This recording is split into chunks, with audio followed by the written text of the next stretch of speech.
stand by. I'm just going to let this go, and then I'm going to leave the room so you can have it. Thank you for all you do. Of course, my pleasure. Let's do this. Just slide a little closer if you can. There you go. Perfect. No, I'm definitely getting sick. Kidding.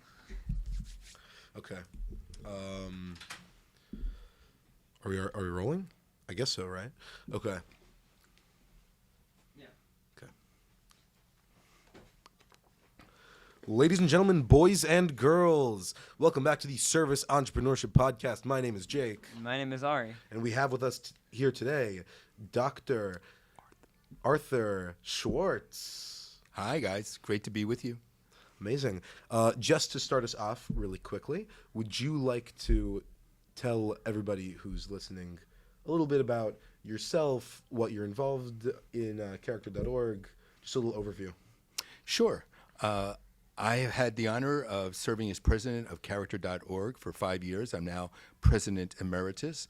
I have also been the endowed professor of leadership studies, so I've done a lot of work on researching ethical leadership particularly, but my own research is on moral courage. So I'm very interested in why some people stand up, speak out, while others stay seated or stay silent. Amazing. Very fascinating stuff. I'm curious. I want to start out with sort of what may seem like almost a very simple question, but I think that you are an expert on this, and I want to know what it's very rare that you get to talk to somebody who has such experience on this topic. What is a good person? That is a great question. It's a very hard question. But I think a good person is someone who does the right thing at the right time, in the right way, for the right reasons. That is a good person. Sometimes we need to understand that the right thing to do is to show compassion. Other times it's the right thing to do is to show forgiveness or to show fairness. And what's really important is not just knowing what is the right thing to do, but doing it in the right way. Forgiveness, for instance, is really hard to do in the right way. But the last one about for the right reasons is so often we do the right thing only because a parent wants us to do the right thing, or we want to be liked, as opposed to doing the right thing for the right reasons, which are part of your identity, who you want to be. So that's my definition of what is a good person, doing the right thing at the right time, in the right way, for the right reasons. Very interesting. And so, therefore, I would assume that something that's considered good would be service to others. And I'm curious to know, what exactly is it that pushes someone to spend their time in the area of service? It doesn't benefit them. Well, I think it does. I think service does Right, benefit us. Go ahead. Initially, you would think that it doesn't benefit the person. Yes, I think initially most people who have a orientation to service may be doing it because it's part of a grade, may be doing it because other friends are doing it, may be doing it because, I can put it on my college resume, my resume for college. But I think ultimately to serve in ways that are meaningful to you, that provide you with purpose, that provide you with meaning, is part of that understanding that I can be my best self when I'm serving others. So to sort of hone in on character.org, to my understanding, from browsing the website, it's sort of an organization that aims to teach students about how to build the right character and how to be good people, right? Is that a fair assessment? Character.org is mostly about providing opportunities for school leaders, principals, teachers, to go about doing what you're suggesting. So what are the core values here at JLA, right? What are the core values that bring us together as a school? Service clearly being one, but what are some of the other values? And that's what we try to help schools do, is to understand what values they want to lift up, and then how to make sure it's lifted up, not just out of school in terms of after-school activities, but also as part of the curriculum. So it's more geared towards administrators. It's more. administrators, you'd say. It's not focused on students Yeah. particularly. It's focused on those who should be modeling those behaviors. So, okay, interesting. So with character.org, do you find it's pushing sort of a set of values that a school should adopt, or helping the school find its own values, and you sort of see that a lot of schools will take maybe what you're teaching to the administrators in different ways, and how will those differences play out, sort of? So we have never advocated for a particular set of values, but over the years we have shown and seen that schools adopt certain values like honesty and integrity, service and caring for others, grit. So there are certain values that keep coming up by the schools, but we encourage the schools to create and galvanize around their own set of values. Interesting. I'm curious to know, right now, as a teenager, 18 years old, I'm in this transition stage where understanding character and values would really help me shape where I'm going, where every teenager is going. But I do feel that many teenagers don't or aren't mature enough yet to be able to ask themselves those questions. Is there a way to maybe foster a metaphorical place for them to grow their ideas and who they To sort are? of foster a level of maturity. Yeah, it's a great question. I don't use the word maturity a lot because I think there are some 10-year-olds who are honest because that's just the way they want to be. And other times, in other parts of their life, they may be lazy or so I'm not sure it's maturity, but I do think it's this idea of not caring about what others think. It's caring about what kind of person you want to be. And that, I agree, tends to happen as you get older, but there's a lot of 40 and 50-year-olds who are not wrestling with those questions. So I don't think it's just about maturity, but I do think it's about what do I believe in? What do I hold so dear that I don't ever want to violate it because it's not who I am? And that can come at any age. So how do you get people to that stage where they start asking those questions, Right. so they can build those that foundation of values?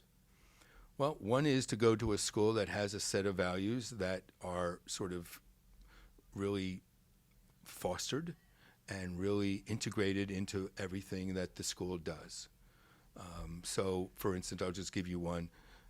Here at this school, X, we believe in being a good teammate. And that's a good teammate when you're in a group project. It's a teammate when you're on the volleyball together, and it's being a team when you're on the school bus together, right? That we believe in being good teammates. And what does that mean? Middle school students, please report to the baby trash for language They lab. should really turn off the thing in this Middle room. school students, please report to the baby trash Well, a lot for of times being a language good lab. teammate, Thank you. a lot of times being a good teammate means sacrificing. So are we modeling sacrificing at the school? Are we bringing people in to talk about what it means to be a good teammate? So it's something that you hear, it's something that you see, it's something you have to also, and I will say to answer your question, you have to demonstrate. So how were you a good teammate today? And have somebody talk about that. So it's in the air we breathe.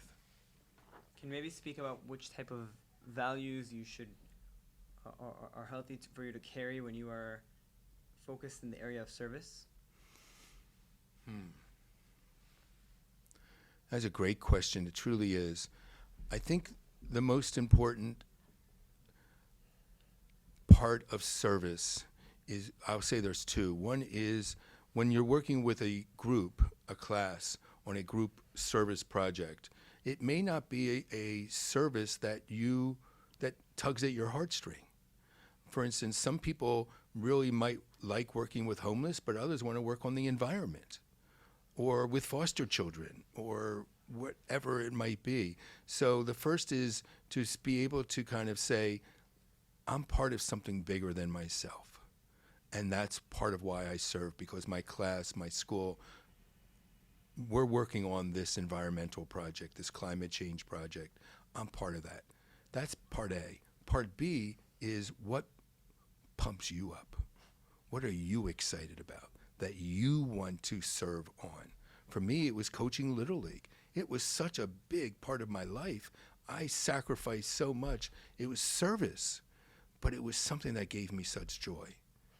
And so finding a part of service that gives you that joy is different than just being part of a team that you feel good that you are contributing to making the world a better place.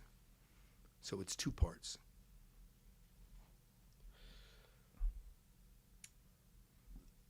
So a big part of character.org, a big part of your job is helping schools build their set of values. But character.org also seems to have its own set of values. There's the 11 principles, right? I believe it's 11. Well, they're principles, not values. Principles. Well, Wow, listen- you went online, dude. I like it. I scoured the website. Well,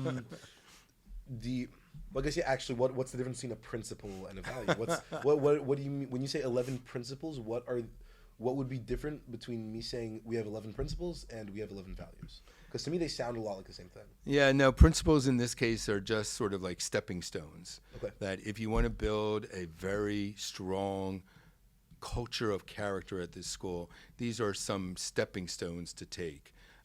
Where you would never call values, service a stepping stone. It's an end of itself, right? Gratitude or forgiveness, it's a virtue. It's an end to itself. It's for its own sake. These principles are like, no, you put these principles into practice, and then the end result will be this culture of character. So one of the principles is it can't just be the head of school saying, hey, we're going to do this with these core values. No, it has to be everybody involved. All the adults at the school have to buy into this culture of character. It can't just be one or two people. That's one principle. One of the principles that is the hardest for schools is how to go from good to great. So we're doing good when it comes to service. Well, what steps are you taking to make your service experience even better next year? Most schools don't do that. They do what happened last year is what we do next year. But one of our principles is no, each year, it's really to evaluate and assess what worked, what didn't work as well, and how are we going to strengthen every aspect of our culture of character in the coming years. For example, one quick question.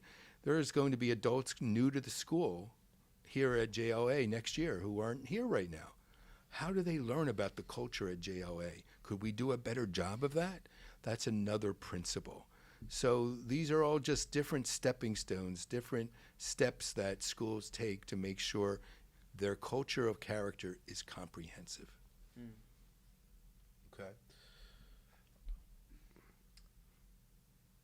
I was going to ask, from these 11 principles, how did you go about deriving them? Was it you? Was it someone else? Oh, no, it's those principles are 30 years old, 30 plus. The man who created them was on the board of character.org at the time. He was a professor. He wrote a peer-reviewed journal article in which he listed these 11 principles. So they weren't developed by character.org initially. It was just somebody's idea that's put down on a blueprint of how to go about building a culture of character. Every 3 years, we look at the 11 principles and make any changes.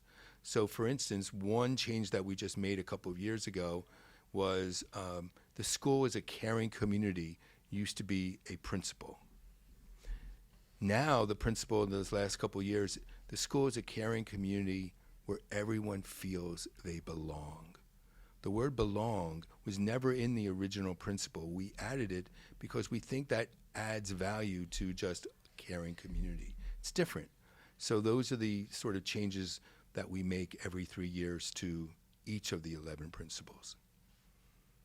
Have there been any really major changes where you've had to like fully rip one out, change it up entirely? No, we haven't. But I do want to say one principle that, if I didn't mention it right now, it's the principle that we struggle with the most, is that many schools have, especially elementary schools, but even middle and high schools, have rewards or prizes that they give out for good character. And we believe at some point those prizes, those awards, that recognition is not a good thing, because people are doing it for extrinsic reasons. Oh, mommy, look, I just got this award. I just got recognized. I got this prize, as opposed to doing it for intrinsic reasons. This is who I am. So by the time you get to middle school, and certainly by high school, you should not be getting prizes or recognition or praise or rewards because you're doing the right thing. And yet schools sometimes still take that track. So we have really focused on getting away from extrinsic motivation and focusing on intrinsic motivation. Can you maybe summarize the 11 principles for our audience? Well, I'd say go to the website, character.org, and look at them. But the first, I'll just do a set of them. First is to establish a set of core values that bring the school together. And those should be actionable values. So like excellence is a value that some schools, but what does excellence mean in terms of behavior, right? In terms of action, it's hard to really, so these should be like honesty. Oh, I know what honesty looks like, sounds like. I don't know what excellence looks like and sounds like. So that's one. The next is that these values should be woven into every aspect of the school. So a lot of times service is something that is not tied to curriculum. It's not tied to what you're learning in all these other subjects. But in biology, I was in the biology class today, there's a way of literally linking the biology curriculum to service. And schools do that. So that's something that making sure. Also, another way is a lot of times we learn about character only when you don't show character, right? You lied, stole, or cheated, or you bullied someone, or whatever it might be. And then during the discipline process, you learn about character. No, it should be something woven across the entire school culture. The last is all about what the adults in the building are doing to model character and to strengthen the culture of character at the school. So those basically are the kind of different sort of ingredients of the 11 principles. Did you ever speak to the JLA admin when JLA was being built? No, this is the first time I've been to the school, the first time I've met think about anybody. how they've... Do you know anything about like JLA's core values, how we've... Not until my brother told me about the school and asked me to come down. Okay. And then I took a dive. I think the school is amazing. I think the school is going through growth pains, as every child does. You're still a child as a school, right? But I think it's an incredible school and has its values in the right place. Okay. Any final remarks before we cut this off? You guys asked hard questions. Hard questions? Yeah. That warms my heart, really. Truly. There you go, man. Thank you for having me. Amazing. Thank you so Thank you. much. I would shake your hand, but I am recovering from the flu. So, There you go. Thank you. all right. Thank you guys for watching. See you next time.